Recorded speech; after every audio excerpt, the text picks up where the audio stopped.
What happened to the Roanoke Colony? Hi, it's me.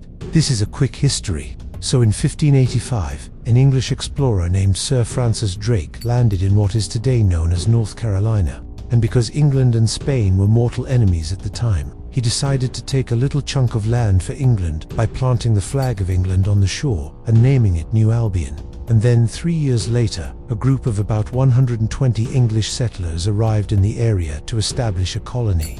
But when they got there, they found that the friendly Native Americans had all mysteriously vanished. No, not vanished. See, a few months before, an epidemic had come through the area and wiped out a good portion of the Native American population. So the English settlers, thinking they were the only people for miles and miles around, built their fort and settled in. But within a year, their supplies began to dwindle, and they started to starve. So they sent a message back to England begging for more food.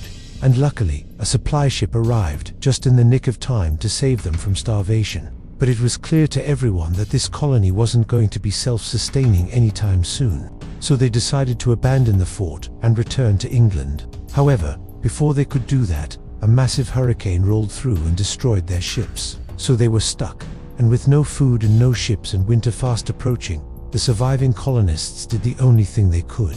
They set off into the wilderness to find the friendly Native Americans who, spoiler alert, were not so friendly anymore. See, the tribe had recently been decimated by disease and the remaining members were hostile towards the English. As the story goes, the colonists were totally unprepared for the wilderness and basically just wandered around in the woods for months until they were either killed by the harsh weather or by the Native Americans. And the only evidence that this colony ever existed was the word CROATOAN carved into a post in the fort. Now, there are a lot of theories about what really happened to the Roanoke colonists, but we may never know for sure.